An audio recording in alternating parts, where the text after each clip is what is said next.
부자들의 성격 리더십 두 번째 시간입니다. 지난 시간 주도형에 대해서 함께 배워봤는데 재밌었나요? 여러분 주변에 주도형이 누군가요? 그분을 떠올리시면서 그 리더십에 대해서 한번 공부하셨으면 도움이 됐습니다. 이번에도 마찬가지로 일 중심의 사람과 사람, 관계 중심의 사람이 있다 그랬잖아요. 전화가 오면 바로 뛰쳐나가는 사람이죠. 그런데 나는 평소 외향적이고 말하는 거, 일하는 거, 의사 결정하는 게 좀 빠르다 그러면 사교형이라고 말했죠. 요 사교에 대한 설명을 지금 드리는 겁니다. 자, 그러면 이 성격 리더십에 대한 전반적인 부분에서 제가 이걸 공부하면서 과연 나를 알고 저걸 하면 모든 전쟁에서 승리할 수 있다. 이 말을 혹시 누가 했는지 아십니까? 저는 이제 이 조사하다 보니까 뭐 손자가 했다라는 의견도 있고 그래서 제가 타임머신을 타고 손자한테 갔습니다. 당신이 얘기했어? 그랬더니 아니래요. 근데 누가 했어? 물어봤더니 그분이 하는 말이 자기는 이렇게 말했대요. 지피지기면 백전불패라 이렇게 이야기했대요. 난 당신이 지피지기면 백전백승이라고 얘기한 줄 알았는데 그게 아니래요. 그럼 뭐가 달라요? 그랬더니 많이 다르대요. 어떻게 다르냐? 저는 그 얘기를 통해서 어떤 깨달음을 조금 제가 공유했는데요. 예를 들면 남과 북이 싸움을 합니다. 그런데 싸울 때마다 남이 이긴다고 가정해 봅시다. 싸울 때마다 북이 이긴다고 가정해 봅시다. 어떤 일이 일어날까요? 민족적으로 굉장히 비극이 일어날 가능성이 매우 큽니다. 그렇죠? 우리가 지금 부자학에 대해서 공부하고 있는데요. 부자라는 것은 강력한 에너지로 모두가 원하는 겁니다. 여러분. 그런데 정말 강한 에너지의 소유자가 부자가 되는 겁니다. 어떻게 생각하세요? 여러분은 그런데 어떤 에너지로 부자를 끌어들이고 있습니까? 강한 에너지란 무엇인지에 대해서 여러분이 배우실 필요가 있어요. 예를 들면 백전백승해야 된다라고 생각하면 약한 에너지예요.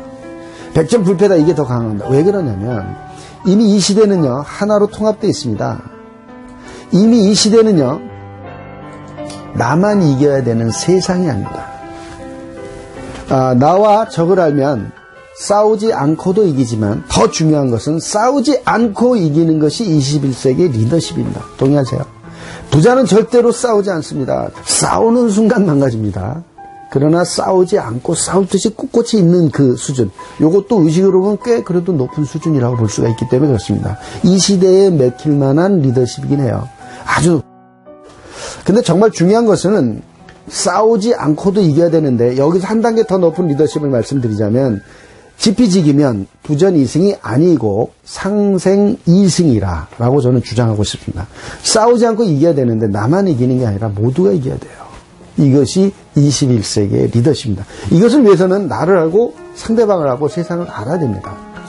코칭에서는 4분면을 알아야 된다고 생각합니다. 나를 알아야 되고 나를 둘러싼 환경, 그죠? 환경을 알아야 되고 나를 포함해서 가족을 알아야 되고, 그죠? 이 환경을 포함한 이 우주에 대해서 알아야 됩니다. 그래서 나도 옳고 우리 가족도 옳고 나를 포함한 사회도 옳고 나를 포함한 우주가 그 일을 허락할 때 그 일을 하라는 겁니다. 내가 어떤 일을 하고 싶은데 나는 좋은데 가족이 상해. 그러면 해서는 안 되는 것이죠. 이해되셨죠? 이 4다분면에 대해서 리더십을 말씀드린다면 바로 지피지기면 상생 2승이라고 하는 리더십을 가지고 있는 분이 가장 강력한 에너지로 돈을 끌어들이는 겁니다. 아셨죠? 자, 그러면 이 상생 2승을 하기 위해서 반드시 알아야 되는 것이 바로 사람의 성격과 기질이라고 하는 리더십입니다. 지난 시간에 이어서 두 번째 사교형에 대해서 알아본대요. 사교형들은요 이런 강의를 하면 그냥 만족해야 합니다. 그런데 신중형들 좀 더 구체적인 거, 좀 더 디테일한 걸 원해요. 이게 바로 사교형과 신중형이 다른 점이죠.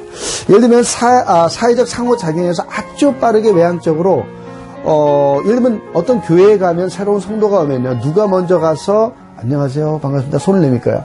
물론 그게 뭐 전도사님이나 목사님이 했지만 그분들을 빼고는 사교형 성도입니다. 누가 시키지 않았어요. 근데 벌떡 일어나서 가서 먼저 인사하고 악수하고 그러죠.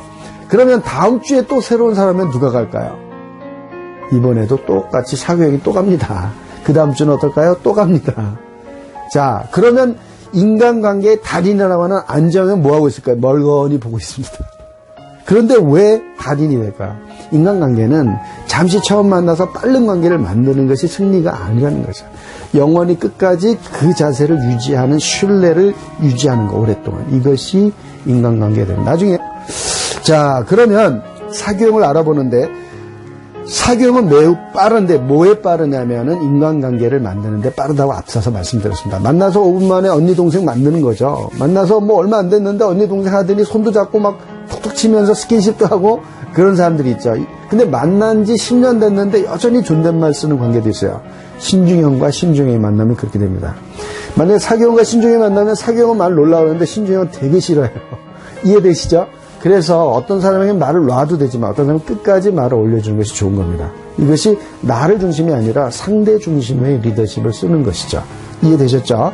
자, 그러면 외모, 지난 시간에 해서 이번엔 사교형의 외모를 보겠습니다.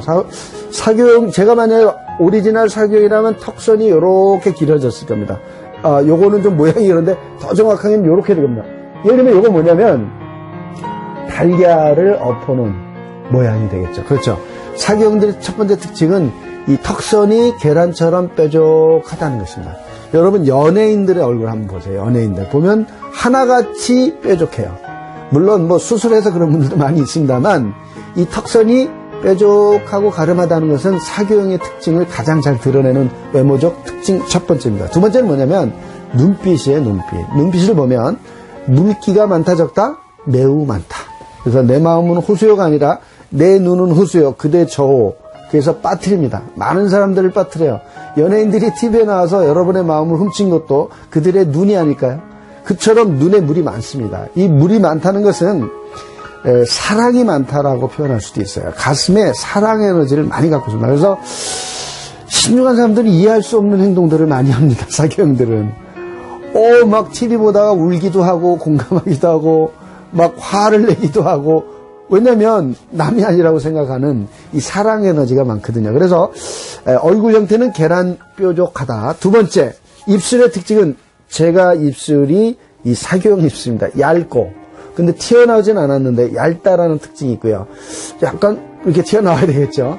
여러분 퀴즈 한번 드릴게요. 왜 사교형들은 얇고 튀어나와 있을까요? 여러 가지 대답하시는데 한 분이 대답을 제대로 해주시네요. 그렇습니다. 남보다 더 빨리, 더 많이, 더 빨리 전달하기 위해서 튀어나와 있다는 말이 있습니다. 여러분 사교형들 주변에서 확인하시기 바라고요. 눈빛은 반짝이는 눈동자. 그리고 목소리는 가늘고 높은 안녕하세요 이런 식의 목소리 되겠죠. 그리고 말이 길어요. 그리고 그래서 그런데요. 앞뒤 훈계가 맞다 안 맞다? 전혀 안 맞다. 그러니까 비논리적이에요.